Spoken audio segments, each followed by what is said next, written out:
ಮುಂಚೆ ನಂಗೆ ಏನಂದ್ರೂ ಏನೂ ಗೊತ್ತಿರಲಿಲ್ಲ. ಇಲ್ಲಿಗೆ ಬಂದಮೇಲೆ ಶೇರ್ ಮಾರ್ಕೆಟಲ್ಲಿ ಹೆಂಗೆ ಯೂಸ್ ಮಾಡ್ಕೋಬೇಕು, ಹೆಂಗೆ ಏನು ಅಂತ ನಂಗೆ ಎಲ್ಲ ಗೊತ್ತಾಯಿತು. ನಾವು ಶೇರ್ ಮಾರ್ಕೆಟಲ್ಲಿ ದುಡ್ಡು ಮಾಡಬೇಕು ಅಂತ ಎಲ್ಲ ಚೆನ್ನಾಗಿ ಹೇಳ್ಕೊಡ್ತಾ ಇದ್ದಾರೆ. ಹೌಸ್ ವೈಫ್ ಆಗಿರೋರಿಗೆ ಇದೊಂದು ಗುಡ್ ಪ್ಲಾಟ್ಫಾರ್ಮ್ ಅಂತಲೇ ಹೇಳ್ಬೋದು. ನಮ್ಮ TD ಅಕಾಡೆಮಿಗೆ ಹೋಗಿ ಕೋರ್ಸಸ್ಸನ್ನು ತಗೊಂಡು ಅರ್ಥ ಮಾಡಿಕೊಂಡು ಹಣ ಮಾಡೋದಕ್ಕೆ ಸ್ಟಾರ್ಟ್ ಮಾಡಿ.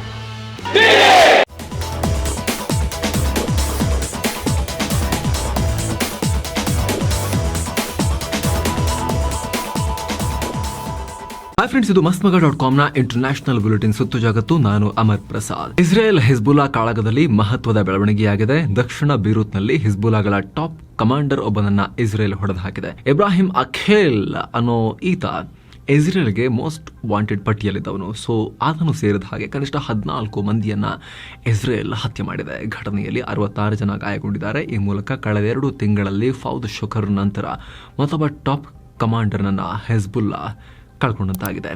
ಕಳೆದ ಜುಲೈನಲ್ಲಿ ಶುಕ್ರ್ ಕೂಡ ಇಸ್ರೇಲ್ ದಾಳಿಯಲ್ಲಿ ಬೇರೂತ್ನಲ್ಲೇ ಹತ್ಯೆಗೀಡಾಗಿದ್ದ. ಆಗಿನಿಂದ ಹಿಜ್ಬುಲ್ಲಾಗಳು ಇಸ್ರೇಲ್ ವಿರುದ್ಧ ಪ್ರತಿಕಾರಕ್ಕಾಗಿ ಹಾತೊರಿತಾ ಇದ್ದಾರೆ, ರಿವೆಂಜ್ ತಗೋಬೇಕು ಅಂತ. ಅದರ ನಡುವೆ ಈ ಘಟನೆಯಾಗಿದೆ.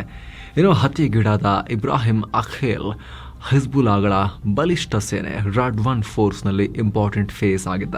ಎಷ್ಟರ ಮಟ್ಟಿಗಂದ್ರೆ 1983ರಲ್ಲಿ ಬೆರೂತ್ನ ಅಮೆರಿಕನ್ ರಾಯಭಾರ ಕಚೇರಿ ಬಳಿ ದಾಳಿ ನಡೆಸಿ 300ಕ್ಕೂ ಅಧಿಕ ಜನರ ಸಾವಿಗೆ ಕಾರಣನಾಗಿದ್ದ. ಹೀಗಾಗಿ ಅಮೆರಿಕ ಈತನ ಮೇಲೆ $7 ಮಿಲಿಯನ್ ಅಂದ್ರೆ 58 ಕೋಟಿ ರೂಪಾಯಿ ಬಹುಮಾನ ಘೋಷಿಸಿತ್ತು. ಅಂತ ವ್ಯಕ್ತಿಯನ್ನ ಇಸ್ರೇಲ್ ಈಗ ಹುಡುಕಿ ಹೊಡೆದು ಹಾಕಿದೆ. ಈತ ಮೃತಪಟ್ಟಿರುವುದನ್ನು ಖುದ್ದು ಹಿಜ್ಬುಲ್ಲಾಗಳು ಕೂಡ ಕನ್ಫರ್ಮ್ ಮಾಡಿದ್ದಾರೆ. ಆತ ಇಸ್ರೇಲ್ ಸೇನೆ ಕೂಡ ಅಖೇಲ್ನನ್ನ ಹತ್ಯೆ ಮಾಡಿರುವುದಾಗಿ ಹೇಳಿಕೊಂಡಿದೆ. ಹತ್ಯೆ ಬಳಿಕ ಮಾತನಾಡಿರೋ Israeli prime minister Benjamin Netanyahu, Israel ಗುರಿಗಳು ಕ್ಲಿಯರ್, ನಮ್ಮ ಪಾಡಿಗೆ ನಾವು ಕೆಲಸ ಮಾಡ್ತಾ ಇರ್ತೀವಿ ಅಂತ ಹೇಳಿದ್ದಾರೆ. ಏನೋ ಈ ಹತ್ಯೆಗೆ ಲೆಬನಾನ್ ಪ್ರಧಾನಿ ನಜೀಬ್ ಮಿಕಾಟಿ ತೀವ್ರ ಖಂಡನೆ ವ್ಯಕ್ತಪಡಿಸಿದ್ದಾರೆ. ಈ ಯುದ್ಧ ಹೆಚ್ಚಾಗ್ತಿರೋ ನಡುವೆನೆ ಅಮೆರಿಕ ಅಧ್ಯಕ್ಷ ಜೋ ಬೈಡೆನ್ ಕೂಡ ರಿಯಾಕ್ಟ್ ಮಾಡಿದ್ದಾರೆ. ಲೆಬನಾನ್ ಇಸ್ರೇಲ್ ಗಡಿಯಲ್ಲಿರೋ ಜನ ತಮ್ಮ ಮನೆಗಳಿಗೆ ವಾಪಸ್ ಹೋಗೋಕೆ ಅವಕಾಶ ಕೊಡಿ, ಆ ಸಂಬಂಧ ನಾನು ಕೆಲಸ ಮಾಡ್ತಿದ್ದೀನಿ ಅಂತ ಬೈಡೆನ್ ಹೇಳಿದ್ದಾರೆ. ಅಲ್ಲದೆ ಪ್ರಾದೇಶಿಕ ಶಾಂತಿಗಾಗಿ ಗಾಜಾ ಯುದ್ಧದಲ್ಲಿ ಕದನ ವಿರಾಮ ಘೋಷಣೆಯಾಗೋದು ನಿರ್ಣಾಯಕ ಅಂತ ಹೇಳಿದ್ದಾರೆ. ಏನು ಹಿಜ್ಬುಲ್ಲಾ ಇಸ್ರೇಲ್ ಸಂಘರ್ಷಕ್ಕೆ ಕಳವಳ ವ್ಯಕ್ತಪಡಿಸಿರೋ ಅಮೆರಿಕದ ವೈಟ್ ಹೌಸ್ ಯುದ್ಧ ಈಗ ಅನಿವಾರ್ಯ ಅಲ್ಲ ಅಂತ ಹೇಳಿದೆ. ಏನೋ ಲೆಬನಾನ್ನ ಪೇಜರ್ ಸ್ಫೋಟ ಪ್ರಕರಣದಲ್ಲಿ ಕೇರಳ ಮೂಲದ ಉದ್ಯಮಿಯೊಬ್ಬರ ಹೆಸರು ತಳಕು ಹಾಕೊಂಡಿದೆ. ಅವ್ರನ್ನ ವೈನಾಡಿನ ಮನಂತವಾಡಿಯ ರಿನ್ಜನ್ ಜೋಸ್ ಅಂತ ಗುರುತಿಸಲಾಗಿದೆ. ಸದ್ಯ ಓಸ್ಲೋದಲ್ಲಿ ಇವರು ವಾಸ ಮಾಡ್ತಾ ಇದ್ದು Bulgarian shell company NATA global ಲಿಮಿಟೆಡ್ನ ಚೀಫ್ ಆಗಿದ್ದಾರೆ. ಸೊ ಈ ಕಂಪನಿ ಹಿಜ್ಬುಲ್ಲಾಗೆ ಪೇಜರ್ಗಳನ್ನ ಸಪ್ಲೈ ಮಾಡಿತ್ತು ಅಂತ ಹೇಳಲಾಗ್ತಿದೆ. ತೈವಾನ್ನಿಂದ ಬಿಡಿಭಾಗಗಳನ್ನು ತರಿಸಿಕೊಂಡು ಅದನ್ನು ಹಿಜ್ಬುಲ್ಲಾಗೆ ಸಪ್ಲೈ ಮಾಡ್ತಾ ಇದ್ರು ಅನ್ನೋದು ಆರೋಪ. ಆದರೆ ಸದ್ಯ ಬಲ್ಗೇರಿಯಾ ಅಧಿಕಾರಿಗಳು ಇವರಿಗೆ ಕ್ಲೀನ್ ಚಿಟ್ ಕೊಟ್ಟಿದ್ದಾರೆ. ಆದರೂ ಅವರು ಪತ್ತೆ ಇಲ್ಲ.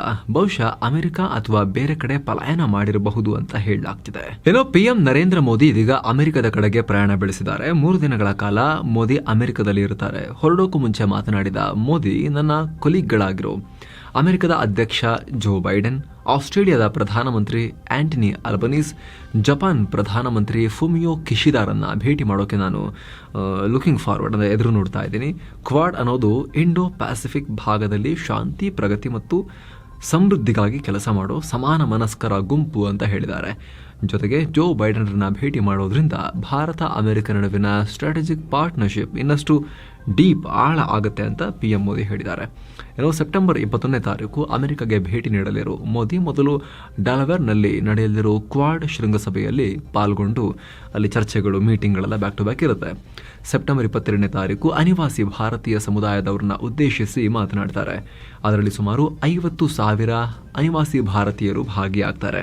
ಈ ಇವೆಂಟ್ನಲ್ಲಿ ರಿಪಬ್ಲಿಕನ್ ಅಭ್ಯರ್ಥಿ ಡೊನಾಲ್ಡ್ ಟ್ರಂಪ್ ಜೊತೆಗೆ ಅನೇಕ ಅಮೆರಿಕನ್ ನಾಯಕರು ಕೂಡ ಮೋದಿಯನ್ನ ಮೀಟ್ ಮಾಡ್ತಾರೆ ಅನ್ನೋ ಮಾಹಿತಿ ಲಭ್ಯ ಆಗಿದೆ. ಏನೋ ಸೆಪ್ಟೆಂಬರ್ 23ನೇ ತಾರೀಕು ನ್ಯೂಯಾರ್ಕ್ನಲ್ಲಿ ಹಲವು ಈವೆಂಟ್ಗಳಲ್ಲಿ ಪಾಲ್ಗೊಳ್ತಾರೆ. ಹೀಗೆ ಸಾಲು ಸಾಲು ಕಾರ್ಯಕ್ರಮಗಳ ನಂತರ ಕೊನೆಯದಾಗಿ ಭಯೋತ್ಪಾದನೆ ಮತ್ತು ಉಗ್ರವಾದವನ್ನ ಎದುರಿಸುವ ಬಗ್ಗೆ ಜಾಗತಿಕ ನಾಯಕರುಗಳ ಜೊತೆಗೆ ಮಹತ್ವದ ಮಾತುಕತೆಯನ್ನ ಮೋದಿ ನಡೆಸ್ತಾರೆ ಅಂತ ಗೊತ್ತಾಗಿದೆ. ಏನೋ ಅಮೆರಿಕದ ವಾಷಿಂಗ್ಟನ್ನಲ್ಲಿರೋ ಭಾರತೀಯ ರಾಯಭಾರ ಕಚೇರಿಯ ಮುಂದೆ ಭಾರತೀಯ ಅಧಿಕಾರಿಯೊಬ್ಬರ ಶವ ಪತ್ತೆಯಾಗ್ಬಿಟ್ಟಿದೆ. ಅಧಿಕಾರಿದು ಅನುಮಾನಾಸ್ಪದ ರೀತಿಯಲ್ಲಿ ಪತ್ತೆಯಾಗಿದೆ. ಆದರೆ ಈ ಸಾವು ಹೇಗೆ ಸಂಭವಿಸಿತು ಅನ್ನೋದ್ರ ಬಗ್ಗೆ ಸಾಕಷ್ಟು ಅನುಮಾನಗಳು ಇನ್ನೂ ಕೂಡ ಇವೆ, ಕ್ಲಾರಿಟಿ ಇಲ್ಲ. ಹೀಗಾಗಿ ಸ್ಥಳೀಯ ಅಧಿಕಾರಿಗಳು ಹಾಗೂ ಸೀಕ್ರೆಟ್ ಸರ್ವಿಸ್ ಜಂಟಿ ತನಿಖೆಯನ್ನ ಶುರು ಮಾಡಿದ್ದಾರೆ. ಭಾರತೀಯ ಅಧಿಕಾರಿ ಮೃತಪಟ್ಟಿರುವುದಕ್ಕೆ ಭಾರತೀಯ ರಾಯಭಾರ ಕಚೇರಿ ತೀವ್ರ ಆಘಾತ ಮತ್ತು ಸಂತಾಪ ವ್ಯಕ್ತಪಡಿಸಿದೆ. ಅಲ್ಲದೆ ಮೃತ ಅಧಿಕಾರಿಯ ಕುಟುಂಬದೊಂದಿಗೆ ನಾವು ಸಂಪರ್ಕದಲ್ಲಿದ್ದೀವಿ, ಮಾತನಾಡ್ತಿದ್ದೀವಿ, ಅಗತ್ಯ ಸಹಾಯ ಮಾಡ್ತೀವಿ ಅಂತ ಹೇಳಿದ್ದಾರೆ. ಇನ್ನು ಯುಕ್ರೇನ್ ಅಧ್ಯಕ್ಷ ವೊಲಡಿಮಿರ್ ಝೆಲೆನ್ಸ್ಕಿ ಸೆಪ್ಟೆಂಬರ್ 26ನೇ ತಾರೀಕು ಅಮೆರಿಕಾಗೆ ಭೇಟಿ ನೀಡ್ತಾ ಇದ್ದಾರೆ. ಅಮೆರಿಕ ಅಧ್ಯಕ್ಷ ಜೋ ಬೈಡೆನ್ ಮತ್ತು ವೈಸ್ ಪ್ರೆಸಿಡೆಂಟ್ ಕಮಲಾ ಹ್ಯಾರಿಸ್ ರೊಂದಿಗೆ ಮಾತುಕತೆ ನಡೆಸ್ತಾರೆ. ಪಾಶ್ಚಿಮಾತ್ಯ ರಾಷ್ಟ್ರಗಳು ನೀಡಿರೋ ಲಾಂಗ್ ರೇಂಜ್ ಕ್ಷಿಪಣಿಗಳನ್ನ ರಷ್ಯಾ ವಿರುದ್ಧ ಬಳಸೋಕೆ ಅನುಮತಿ ಕೊಡಿ ಅಂತ ಅವರು ಕೇಳ್ತಾರೆ ಅನ್ನೋ ಮಾಹಿತಿ ಇದೆ. ಈ ಕ್ಷಿಪಣಿಗಳನ್ನ ಬಳಕೆ ಮಾಡೋಕೆ ಯುಕ್ರೇನ್ಗೆ ಅನುಮತಿ ಕೊಡಬೇಕೋ ಬೇಡವೋ ಅಂತ ಬೈಡೆನ್ ಆಡಳಿತ ಇನ್ನೂ ಕೂಡ ಲೆಕ್ಕಾಚಾರ ಹಾಕ್ತಾನೆ ಇದೆ. ಯುಕ್ರೇನ್ಗೆ ಈ ಶಸ್ತ್ರಗಳನ್ನ ಯೂಸ್ ಮಾಡೋ ಸಾಮರ್ಥ್ಯ ಇದೆಯಾ, ಈ ದೊಡ್ಡ ಪ್ಲಾನ್ಗೆ ಯುಕ್ರೇನ್ ಫಿಟ್ ಆಗುತ್ತಾ ಅನ್ನೋದ್ರ ಬಗ್ಗೆ ಅಮೆರಿಕ ಮತ್ತು ಬೈಡೆನ್ ಥಿಂಕ್ ಮಾಡ್ತಿದ್ದಾರೆ ಅಂತ ಹೇಳಲಾಗ್ತಿದೆ. ಹೀಗಾಗಿ ನಮಗೆ ಅನುಮತಿ ಕೊಟ್ಟರೆ ಹೇಗೆ ಯೂಸ್ ಮಾಡ್ತೀವಿ, ಹೇಗೆ ರಷ್ಯಾಗೆ ಹೊಡಿತೀವಿ ಅಂತ ಎಕ್ಸ್ಪ್ಲೇನ್ ಮಾಡಿ ಪರ್ಮಿಷನ್ ಕೊಡಿ ಅಂತ ಕೇಳೋಕೆ ಝೆಲೆನ್ಸ್ಕಿ ಅಮೆರಿಕಗೆ ಹಾರ್ತಾ ಇದ್ದಾರೆ ಅನ್ನೋದು ಮಾಹಿತಿ ಇದೆ. ಏನೋ ಈ ಸುದ್ದಿ ಹೊರಬಿದ್ದ ಬೆನ್ನಲ್ಲೇ ರಷ್ಯಾ ಮತ್ತೆ ಕೆಂಡಗಳನ್ನು ಕಾರಿದೆ. ಬೆಂಕಿ ಜೊತೆಗೆ ಆಟ ಆಡಬೇಡಿ ಅಂತ ಹೇಳಿದೆ, ನಾವು ಬೆಂಕಿ ಅಂತ. ಅಮೆರಿಕ ಮತ್ತು ಅದರ ಮಿತ್ರ ರಾಷ್ಟ್ರಗಳು ಸಂಘರ್ಷ ಹೆಚ್ಚು ಮಾಡೋಕ್ಕೆ ನೋಡ್ತಾ ಇದ್ದಾರೆ. ಅವರು ಹೀಗೆ ಮುಂದುವರೆದ್ರೆ ಇದನ್ನು ಅಪಾಯಕಾರಿ ಮಟ್ಟಕ್ಕೆ ಹೋಗುತ್ತೆ, ಇಡೀ ಜಗತ್ತಿಗೆ ಕೆಟ್ಟ ಪರಿಣಾಮ ಆಗುತ್ತೆ ನೋಡಿ ಅಂಥೇಳಿ ಇಂಡೈರೆಕ್ಟ್ ಆಗಿ ಅಣ್ವಸ್ತ್ರದ ಬೆದರಿಕೆ ಹೊಟ್ಟಿದ್ದಾರೆ ರಷ್ಯಾದವರು. ವಾಸ್ತವ ತಿಳಿಯೋದೆ ಬೆಂಕಿಯೊಂದಿಗೆ ಆಟ ಆಡ್ತಾ ಇದ್ದೀರಾ ಅಂತ ಹೇಳಿದ್ದಾರೆ. ರಷ್ಯಾದ ವಿದೇಶಾಂಗ ಸಚಿವಾಲಯದ ವಕ್ತಾರ ಮಾರಿಯಾ ಝಾಖರೋವಾ ಈ ರೀತಿ ವಾರ್ನಿಂಗ್ ಕೊಟ್ಟಿದ್ದಾರೆ. ಇನ್ನು ಪಕ್ಕದ ಶ್ರೀಲಂಕಾದಲ್ಲಿ ಅಧ್ಯಕ್ಷೀಯ ಚುನಾವಣೆಗೆ ಮತದಾನ ನಡೀತಾ ಇದೆ. 13,000 ಮತಗಟ್ಟೆಗಳಲ್ಲಿ ಸುಮಾರು 1.70 ಕೋಟಿ ಮತದಾರರು ನೂತನ ಅಧ್ಯಕ್ಷರನ್ನ ಆಯ್ಕೆ ಮಾಡ್ತಾರೆ. ಹಾಲಿ ಅಧ್ಯಕ್ಷ ರನಿಲ್ ವಿಕ್ರಮಸಿಂಘೆ ಹಾಗೂ ವಿಪಕ್ಷ ನಾಯಕ ಸಜಿತ್ ಪ್ರೇಮದಾಸ ಹಾಗೂ ಅನುರಾ ಕುಮಾರ ದಿಸ್ಸನಾಯಕೆ ಮಧ್ಯೆ ತ್ರಿಕೋನ ಸ್ಪರ್ಧೆ ಏರ್ಪಟ್ಟಿದೆ. ಭಾನುವಾರ ಬಹುತೇಕ ಚುನಾವಣಾ ಫಲಿತಾಂಶ ಪ್ರಕಟ ಆಗೋ ಸಾಧ್ಯತೆ ಇದೆ. ಅಂದಹಾಗೆ 2022ರಲ್ಲಿ ಲಂಕಾದ ಆರ್ಥಿಕತೆ ಪಾತಾಳಕ್ಕೆ ಇಳಿದಿತ್ತು. ಲಂಕಾ ದಿವಾಳಿಯಾಗಿತ್ತು. ಇದರಿಂದ ಕ್ಷಿಪ್ರ ಕ್ರಾಂತಿ ನಡೆದು ಅಧ್ಯಕ್ಷ ಗೋಟಬಯ ರಾಜಪಕ್ಸೆ ಲಂಕಾವನ್ನ ಬಿಟ್ಟು ಹೋಗಿದ್ರು. ಅದಾದ್ಮೇಲೆ ಫಸ್ಟ್ ಟೈಮ್ ಲಂಕಾದಲ್ಲಿ ಈಗ ಪ್ರೆಸಿಡೆನ್ಷಿಯಲ್ ಎಲೆಕ್ಷನ್ ನಡೀತಾ ಇದೆ. ಏನೋ ಸ್ಟ್ರಾಟಜಿಕ್ ಆಗಿ ಭಾರತಕ್ಕೆ ತುಂಬಾ ಮಹತ್ವ ಆಗಿರೋದ್ರಿಂದ ಇಲ್ಲಿ ಯಾರು ಆಯ್ಕೆಯಾಗ್ತಾರೆ ಅನ್ನೋದ್ರ ಬಗ್ಗೆ ಭಾರತ ಮತ್ತು ಚೀನಾಗಳು ಈ ಚುನಾವಣೆಯನ್ನ ಸೂಕ್ಷ್ಮವಾಗಿ ನೋಡ್ತಿವೆ, ಸೀರಿಯಸ್ ಆಗಿ. ಏನು ಉಗ್ರಗಾಮಿಗಳ ಪಾಲಿನ ಅಮ್ಯೂಸ್ಮೆಂಟ್ ಪಾರ್ಕ್ ಆಗಿರೋ ಪಾಕಿಸ್ತಾನದಲ್ಲಿ ಮತ್ತೊಂದು ಉಗ್ರ ದಾಳಿಯಾಗಿದೆ. ಪರಿಣಾಮ 6 ಪಾಕ್ ಸೈನಿಕರು ಪ್ರಾಣ ಕಳ್ಕೊಂಡಿದ್ದಾರೆ, 11ಕ್ಕೂ ಅಧಿಕ ಜನ ಗಾಯಗೊಂಡಿದ್ದಾರೆ. ಅಫ್ಘಾನ್ ಗಡಿಯಲ್ಲಿರೋ ಖೈಬರ್ ಪಾಖ್ತೂನ್ಖ್ವಾ, ಈ ರಾಜ್ಯ ಅಫ್ಘಾನಿಸ್ತಾನದೊಂದಿಗೆ ಬಾರ್ಡರ್ ಶೇರ್ ಮಾಡುತ್ತೆ. ಅಲ್ಲಿನ ಸೆಕ್ಯೂರಿಟಿ ಚೆಕ್ ಪೋಸ್ಟ್ ಒಂದರ ಬಳಿ ಈ ಘಟನೆಯಾಗಿದೆ. ದಾಳಿಯ ಹೊಣೆಯನ್ನ ಪಾಕ್ನ ತೆಹ್ರಿಕಿ ತಾಲಿಬಾನ್ ಅಂದರೆ ಪಾಕಿಸ್ತಾನದ ತಾಲಿಬಾನ್ ಘಟಕ ಹೊತ್ಕೊಂಡಿದೆ. ಅಂದಹಾಗೆ ಈ ಅಫ್ಘಾನ್ ಗಡಿಯಲ್ಲಿರೋ ಖೈಬರ್ ಪಾಖ್ತೂನ್ಖ್ವಾ ಪ್ರಾಂತ್ಯದಲ್ಲಿ ಪಾಕ್ನ ಭದ್ರತಾ ಪಡೆಗಳನ್ನು ಗುರಿಯಾಗಿಸಿ ಆಗಾಗ TTP ಉಗ್ರರು ದಾಳಿ ಮಾಡ್ತಾನೆ ಬರಿದ್ದಾರೆ. ಅದರ ಭಾಗವಾಗಿ ಈ ಘಟನೆಯಾಗಿದೆ. ಅದರಲ್ಲೂ ಅಫ್ಘಾನಿಸ್ತಾನ ಪಾಕಿಸ್ತಾನ ಇವೆರಡರ ನಡುವಿನ ಸಂಘರ್ಷ ವಿಪರೀತ ಮಟ್ಟದಲ್ಲಿ ಈಗ ಹೋಗ್ತಾ ಇದೆ.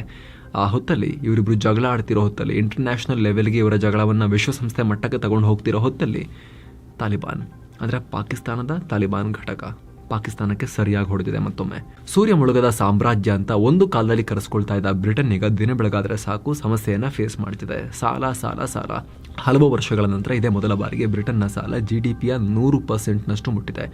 1961ರ ಬಳಿಕ ಇಷ್ಟು ಸಾಲ ಆಗಿದೆ. 2024-25ನೇ ಸಾಲಿನ ಮೊದಲ 5 ತಿಂಗಳು 7.12 ಲಕ್ಷ ಕೋಟಿ ರೂಪಾಯಿ ಸಾಲ ಪಡೆದಿತ್ತು. ಆಗಸ್ಟ್ನಲ್ಲಿ ಒಟ್ಟು $18.29 ಬಿಲಿಯನ್ ಅಂದರೆ $1.51 ಲಕ್ಷ ಕೋಟಿ ರೂಪಾಯಿ ಸಾಲ ಪಡೆದಿತ್ತು. ಲಾಸ್ಟ್ ಇಯರ್ ಇದೇ ಅವಧಿಗೆ ಹೋಲಿಸ್ಕೊಂಡ್ರೆ 36.7 ಸಾವಿರ ಕೋಟಿ ರೂಪಾಯಿ ಜಾಸ್ತಿ ಸಾಲ ಮಾಡ್ಕೊಂಡಿದ್ದಾರೆ. ಹೀಗಾಗಿ GDPಗೆ ಈಕ್ವಲ್ ಆಗಿ ಸಾಲ ಮಾಡ್ಕೊಂಡಂಗಾಗಿದೆ ಪರ್ಸೆಂಟೇಜ್ ವೈಸ್ ಈಗ. ಆದರೆ ಬ್ರಿಟನ್ನಲ್ಲಿ 1 ವರ್ಷಕ್ಕೆ ಏನು ಉತ್ಪಾದನೆ ನಡೆಯುತ್ತೋ ಸರಕು ಸೇವೆಗಳದು ಅಷ್ಟು ಮೌಲ್ಯದ ಸಾಲವನ್ನು ಬ್ರಿಟನ್ ಈಗ ಜೋಳಿಗೆ ಹಾಕೊಂಡಿದೆ. ಒಟ್ಟು $3.8 ಟ್ರಿಲಿಯನ್ ಸಾಲ ಆಗಿದೆ. ಈ ಸಾಲವನ್ನು ಮ್ಯಾನೇಜ್ ಮಾಡೋಕ್ಕೆ ಬ್ರಿಟನ್ನಲ್ಲಿ ಟ್ಯಾಕ್ಸ್ ಹೆಚ್ಚು ಮಾಡಬಹುದು ಅನ್ನೋ ಆತಂಕ ಕೂಡ ಇದೆ. ಆದರೆ ಅದು ಕೂಡ ಅಷ್ಟು ಸುಲಭ ಇಲ್ಲ. ಯಾಕಂದರೆ ಈ ಹಿಂದೆ ಟ್ಯಾಕ್ಸ್ ವಿಚಾರವಾಗಿಯೇ ಲಿಸ್ ಟ್ರಸ್ ಪ್ರಧಾನಿ ಕುರ್ಚಿಯನ್ನು ಕಳ್ಕೊಂಡಿದ್ರು. ಟ್ಯಾಕ್ಸ್ ಏರಿಕೆಯ ವಿರುದ್ಧ ಅಲ್ಲಿನ ಪ್ರಭಾವಿಗಳು ಸಾಕಷ್ಟು ಅಸಮಾಧಾನ ವ್ಯಕ್ತಪಡಿಸಿದರು. ಮೊದಲೇ ಕುತ್ತಿಗೆ ತನಕ ಟ್ಯಾಕ್ಸ್ ಹಾಕ್ತಾ ಇದ್ದೀರಾ, ಇದರಿಂದ ಜಾಬ್ ಮಾರ್ಕೆಟ್ ಮತ್ತು ವೇತನದ ಮೇಲೂ ಕೂಡ ಪರಿಣಾಮ ಬೀರ್ತಾ ಇದೆ ಅಂತ ವಿಪರೀತ ಆಕ್ರೋಶ ಇತ್ತು. ಹೀಗಾಗಿ ಅಲ್ಲಿ ಟ್ಯಾಕ್ಸ್ ಹೆಚ್ಚು ಮಾಡೋ ಬಗ್ಗೆ ಸಾಕಷ್ಟು ಅನುಮಾನ ಇದೆ. ಮತ್ತೆ ಹೆಂಗೆ ಮ್ಯಾನೇಜ್ ಮಾಡ್ತಾರೆ ಅನ್ನೋ ಪ್ರಶ್ನೆ ಕೂಡ ಇದೆ. ಟ್ಯಾಕ್ಸ್ ಹೆಚ್ಚು ಮಾಡದೆ ಬೇರೆ ದಾರಿನೂ ಇಲ್ಲ ಅನ್ನೋ ರೀತಿ ತಜ್ಞರು ಹೇಳ್ತಾ ಇದ್ದಾರೆ. ಹೀಗಾಗಿ ಬ್ರಿಟನ್ ವಿಪರೀತ ಸಂಕಟದಲ್ಲಿದೆ. ಮಿತಿ ಮೀರಿದ ಹಣದುಬ್ಬರ, ಸೋಷಿಯಲ್ ವೆಲ್ಫೇರ್ಗೆ ಅಂದರೆ ಸಮಾಜ ಕಲ್ಯಾಣ ಯೋಜನೆಗಳಿಗೆ ಸಾಮರ್ಥ್ಯ ಮೀರಿ ಖರ್ಚು ಮಾಡ್ತಿರೋದು ಬ್ರಿಟನ್ ದಿವಾಳಿ ಆಗ್ತಿರೋದಕ್ಕೆ ಕಾರಣ ಅಂತ ಹೇಳಲಾಗ್ತಿದೆ. ಫೊಲಸನ್ ಚಂಡಮಾರುತ ಈಗ ಚೀನಾದ ಶಾಂಘೈಗೆ ಎಂಟ್ರಿ ಕೊಟ್ಟಿದೆ. ಇದರಿಂದ ಧಾರಾಕಾರ ಮಳೆಯಾಗಿದೆ. ಕೆಲ ಭಾಗದ ರಸ್ತೆಗಳಲ್ಲಿ ಸೊಂಟ ತನಕ ನೀರು ನಿಂತ್ಕೊಂಡಿದ್ದು ಜನ ಸಿಕ್ಕಾಪಟ್ಟೆ ಪರದಾಡಿದ್ದಾರೆ ಚೀನಾದ ವಾಣಿಜ್ಯ ನಗರಿ ಶಾಂಘೈನಲ್ಲಿ. ಆದರೆ ಯಾವುದೇ ಸಾವಿನ ಬಗ್ಗೆ ಇನ್ನೂ ಕೂಡ ವರದಿಯಾಗಿಲ್ಲ. ಚೀನಾ ಸರ್ಕಾರ ಡೇಟಾ ಕೊಟ್ಟಿಲ್ಲ. ಇನ್ನು ಕೆಲ ದಿನಗಳ ಹಿಂದೆ ಬೆಬೆಂಕಾ ಚಂಡಮಾರುತ ಹೊಡೆದಿತ್ತು. ಆಗ ಶಾಂಘೈನಲ್ಲಿ 1800ಕ್ಕೂ ಅಧಿಕ ಮರಗಳು ಬಿದ್ದು ಹೋಗಿದ್ವು. 30,000 ಮನೆಗಳಿಗೆ ವಿದ್ಯುತ್ ಸಂಪರ್ಕ ಕಟ್ಟಾಗಿತ್ತು. ಸೊ ಫ್ರೆಂಡ್ಸ್, ಇದಾಗಿತ್ತು ಇವತ್ತಿನ ಜಗತ್ತಿನ ಸುತ್ತಾಟ. ಮತ್ತೆ ಭೇಟಿ ಆಗ್ತಿರೋಣ. ನಮಸ್ತೆ.